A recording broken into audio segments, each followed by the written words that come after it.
So cancer patients will no longer have to be routinely referred to a specialist within 28 days, according to a proposal put forward by the NHS. Yeah, this was one of the 3 pledges to reduce cancer waiting times. Let's go now to physician and oncologist of 50 years, the legendary Professor Karol Sikora, who joins us live from Beaconsfield. Karol, this will come as no great surprise to you that we have these huge backlogs, something you've been saying since the very, very beginning of lockdown 1, and all credit to you. But can you please spell out to us the details of this particular delay? Well, there have been 3 targets that are put forward to move on. The problem is that means we can't compare the last 5 years with the next 5 years, and that's what targets are about. If you've got an individual patient, say you have cancer, you want to be treated as fast as possible. You want to not have a target. You don't have to wait 28 days or 62 days, which are 2 of the new targets. You just want to get treatment. And they managed to do it in France and Germany, so why can't we do it here? And I think most of us oncologists realize that targets are necessary in the system because they are an indication of how much better you're getting with time. So we know with COVID, it screwed up completely the diagnosis of cancer and the treatment of cancer. And a lot of people have died from cancer because of COVID. So as we come out of it, the important thing is to have things we can measure that really matter. If you're a cynic, you just say moving the goalposts, changing the deck chairs on the Titanic is going to make no difference to the real problem: lack of staff, lack of equipment. I imagine, Karol, that you get no satisfaction at this stage because you were one of the very few people, as Martin said at the start of the first lockdown, saying that the NHS had become the NBC nothing but COVID service. And you saw this coming down the line. How frustrated does that make you? It was. I went to see the chief executive of the NHS and had a coffee together, and I said, you're going to do something. This is going to be terrible. It's going to be much worse than you even imagine. And it will be, but we won't know for 5 years because cancer is not like infectious diseases. It's a slow burn, and it takes 3 to 5 years to collect the data to show how people have been affected in terms of survival. And of course, the COVID patients that died were in their 80s, most of them. Okay, some were much younger, but the majority were over 80. Cancer patients are under 60.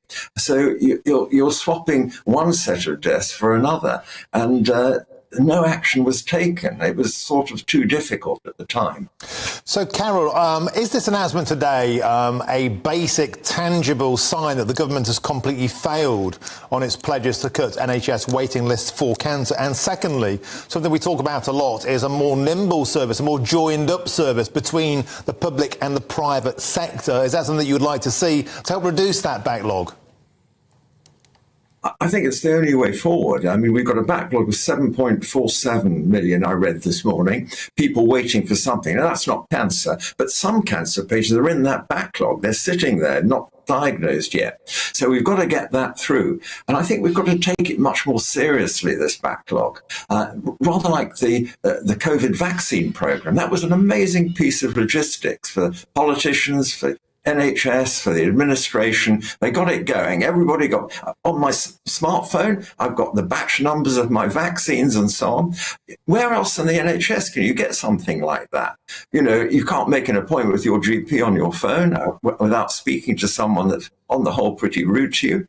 And things could be different in the NHS. For the backlog, we've got to do something. Use the private sector, use every available, get the weekend working in all the hospitals, make it a project that we want to do, not just cancer, but the whole backlog.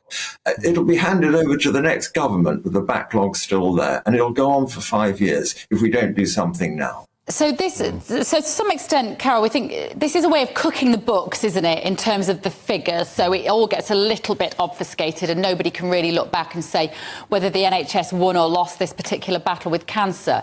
But the idea that once you've received a cancer diagnosis, you'll start treatment within 9 weeks.